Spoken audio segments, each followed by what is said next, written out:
পতিত আওয়ামী লীগ সরকারের সাবেক মন্ত্রী ও মাদারীপুর ২ আসনের সাবেক এমপি শাহজাহান খানের মেয়ে ঐশী খানের সম্পদের বিবরণী চেয়ে নোটিশ জারি করেছে দুর্নীতি দমন কমিশন।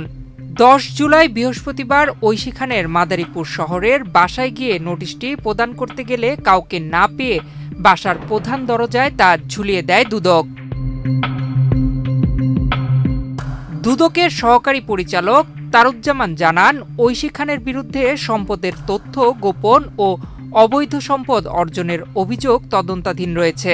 এক্সট্রিম মশার কয়েল প্ল্যান্ট ফাইবার দিয়ে তৈরি, তাই সহজে ভাঙে না, সুগন্ধিযুক্ত ও নিরবিচ্ছিন্নভাবে জ্বলে। ডেঙ্গু, চিকুনগুনিয়া বাহি সহ যে কোনো মশার বিরুদ্ধে দেয় এক্সট্রিম সুরক্ষা। সেই প্রেক্ষিতে তাকে নির্ধারিত সময়ের মধ্যে সম্পদের বিবরণী জমা দিতে নোটিশ পাঠানো হয়েছে। এ বিষয়ে ঐশী খানের পক্ষ থেকে তাৎক্ষণিক কোনো বক্তব্য পাওয়া যায়নি। সংশ্লিষ্ট অভিযোগ যাচাই বাছাইয়ের অংশ হিসেবে সম্পদের বিবরণী দাখিল করতে বলা হয়েছে।